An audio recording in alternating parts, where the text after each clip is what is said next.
ओम रुद्राय, ओम गणपतये, ओम महालक्ष्म्यै, ओम भूर्भुवस्सुः सरस्वत्यै, ओम ऐं भगवद्भागवतायै, ओम ऐं भगवद्भागवतायै, ओम ऐं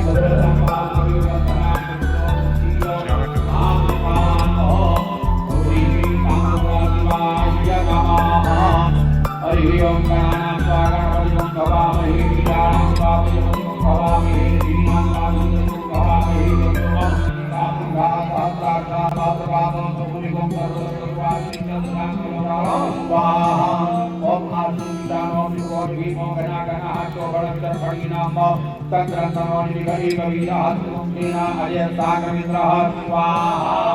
ओम हरि ओम भूर्भुवस्सुः ओम परमाणि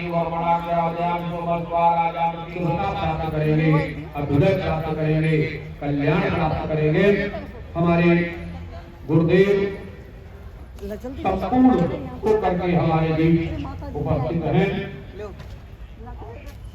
संग सती जग जननी भवानी पूजे ऋषि अग्निश्वर दानी हमारे गुरुदेव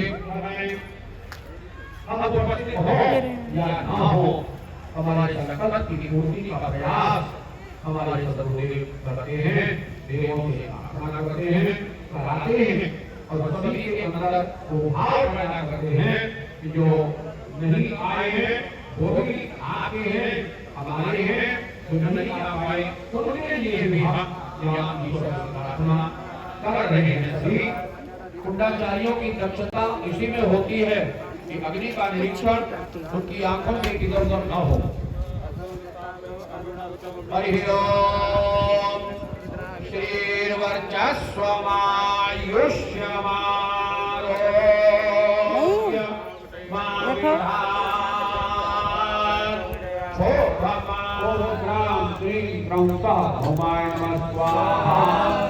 ओम ग्राम ह्रीं ब्रह्मस्वाहाय नमः स्वाहा। ओम ग्राम ह्रीं द्रौसा गुरवे नमः। ओम विष्णवे स्वाहा, ओम रुद्राय स्वाहा, ओम क्षेत्रपालाय स्वाहा, ओम वास्तुपतये स्वाहा।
वामदेवाय च हनन्याय च ओम नमः विष्णवे च पुरुषाय च ओम नमः ओम संज्ञादा सहस्राणि ये रुद्रादि भूम्यां देखां तत्रोजने वधर्वाणि धर्मसि ओम अस्मिन् महत्यानि तृतीय वादि देखां तत्रोजने वधर्वाणि धर्मसि ओम नीलग्रीवाः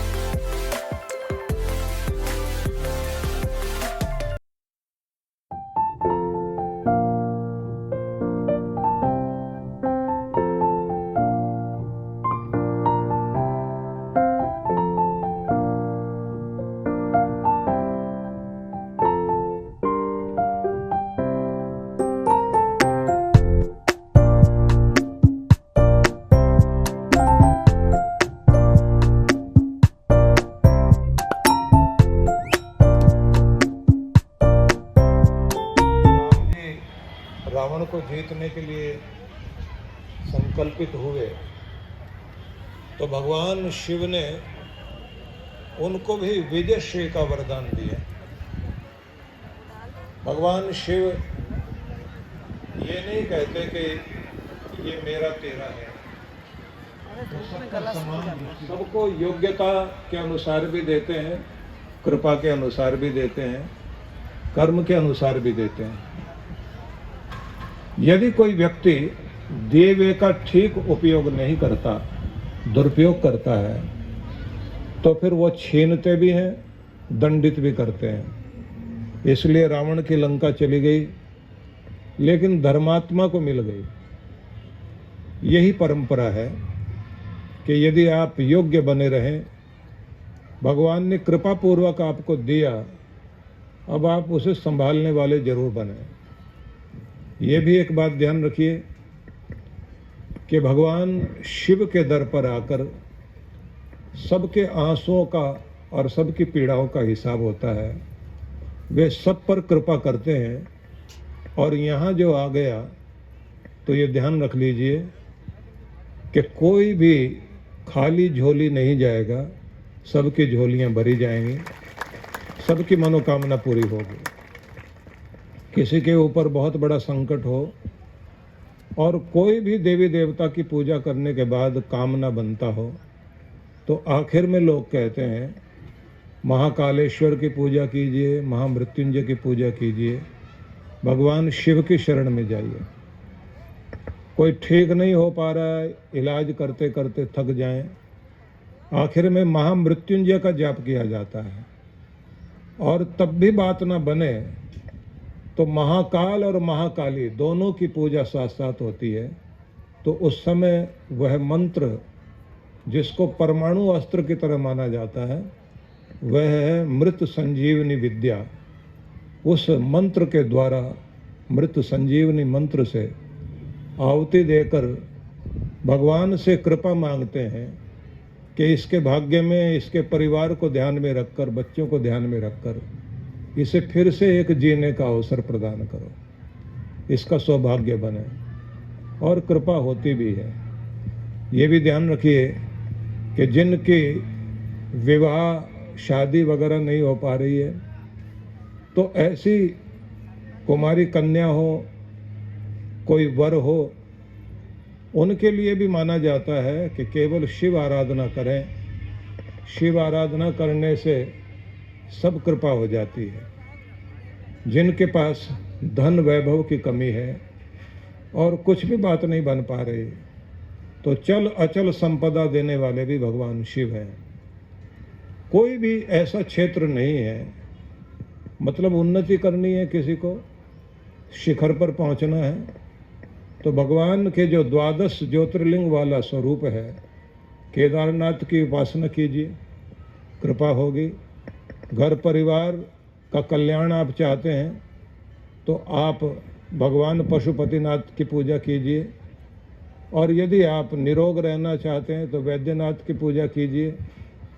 और इसी प्रकार से यदि अपनी शक्ति को बढ़ाना चाहते हैं तो भीमा शंकर की पूजा कीजिए, अगर आप चाहते हैं घर परिवार में प्रेम प्यार रहे तो भगवान सोमेश्वर की, सोमनाथ भगवान की पूजा कीजिए।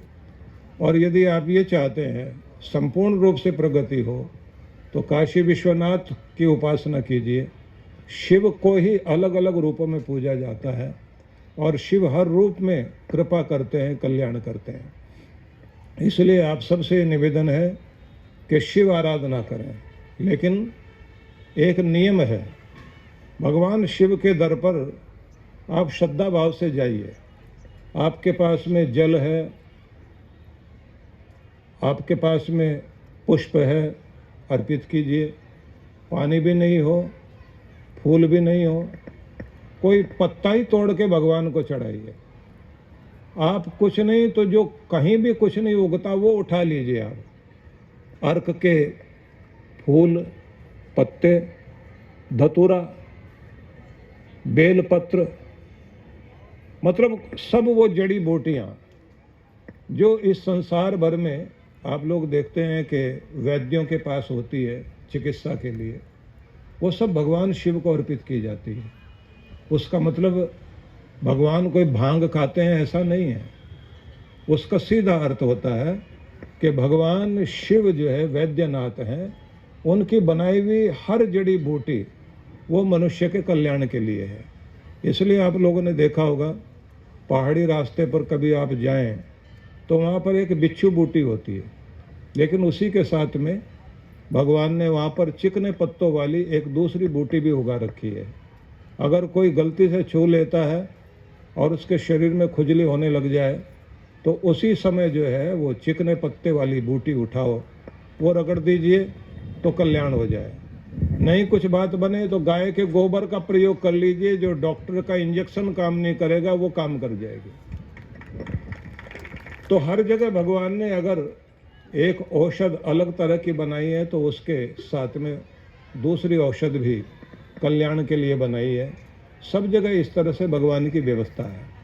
लेकिन इसमें ये भी एक बात याद रखनी चाहिए, भगवान के दर पर कोई भी गरीब हो, अमीर हो, छोटा हो, बड़ा हो, यहाँ किसी पदार्थ की उतनी महिमा नहीं है, भावना की महिमा है।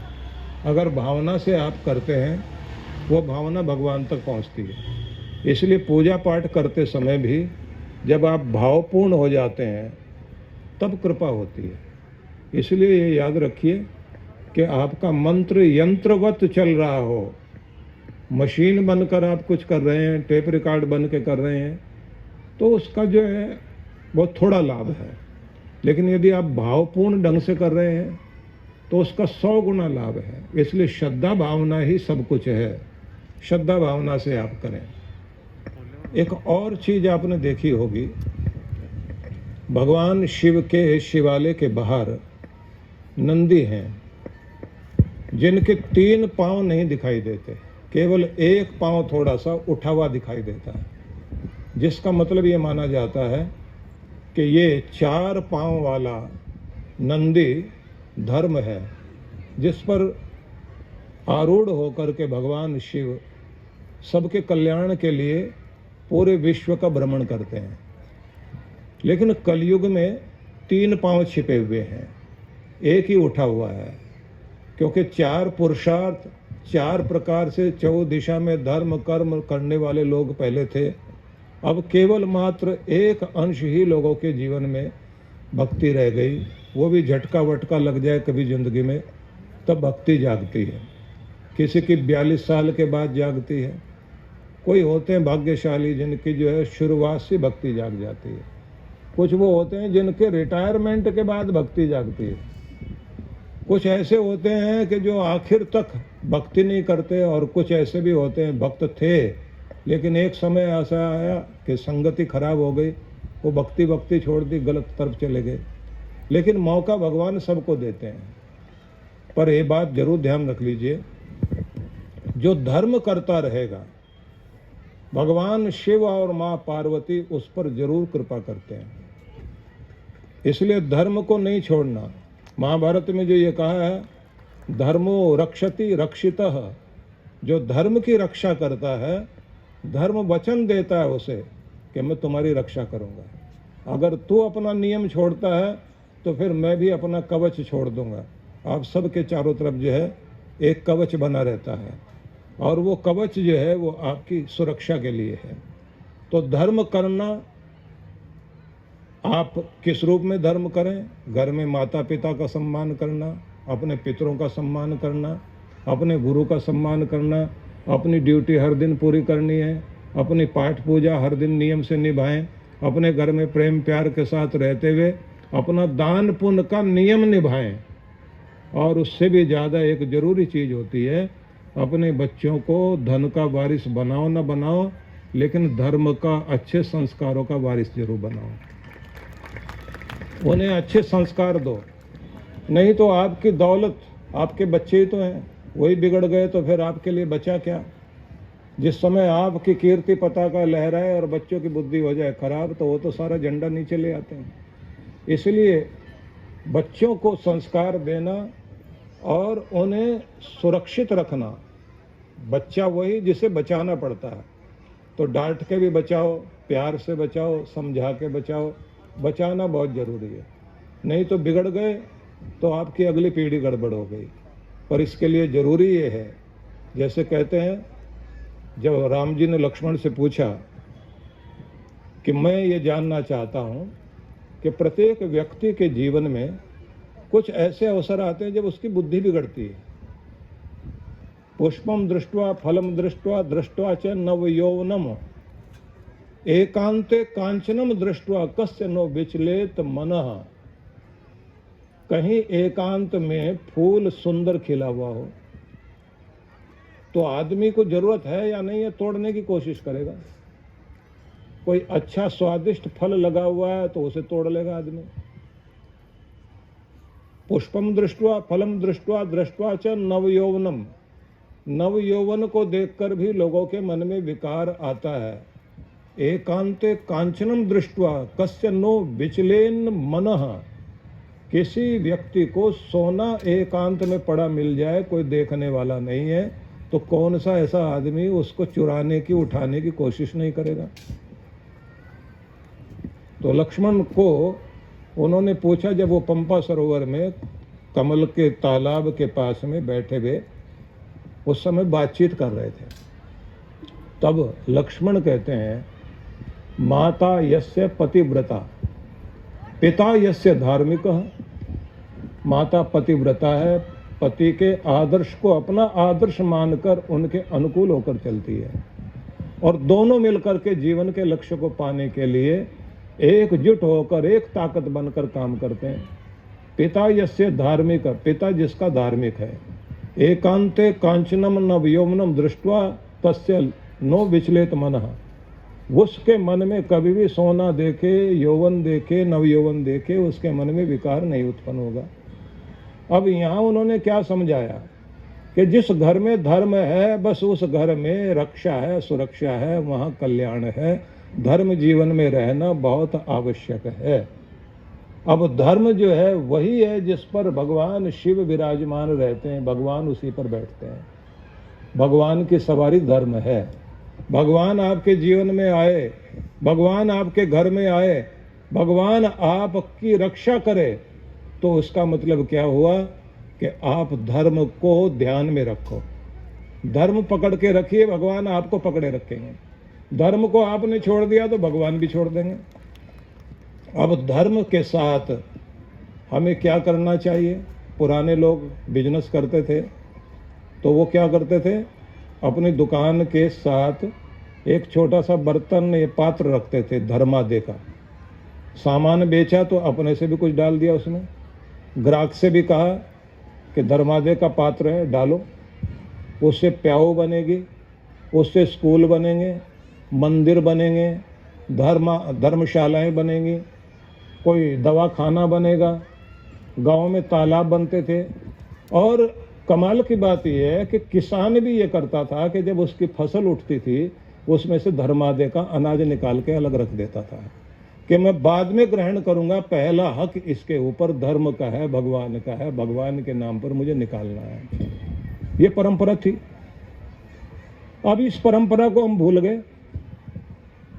घर में लेकर जाने लगा, पीछे मुड़ के आता है और कहता अपना पता बता दो, मैं ये पैसे आपको ब्याज सहित लौटा सकता। मनसो जातश्चक्षो सूर्यो अजायत श्रोत्रात् वायुश्च प्राणश्च मुखात् अग्निः। महाराज की जय। मेरे साथ बोलिए ओम।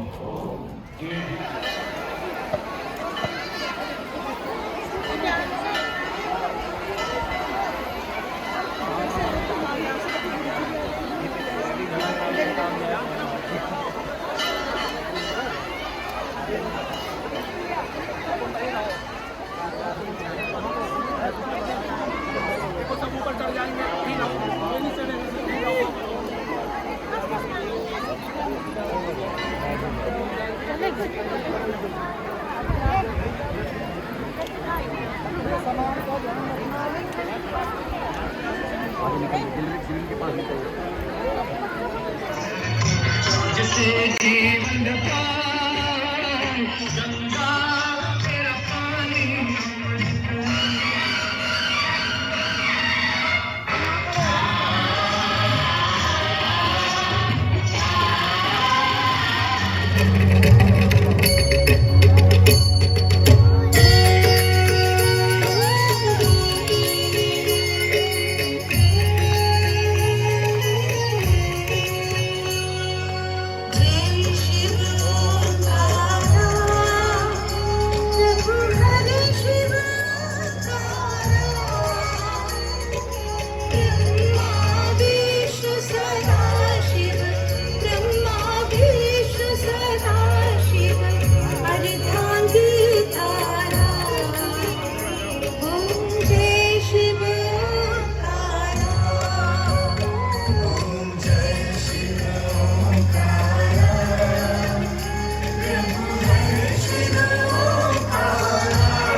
खाते हैं। कितने का दे रहे? ये आपकी इच्छा की बात है, उसमें जो डालना है उसमें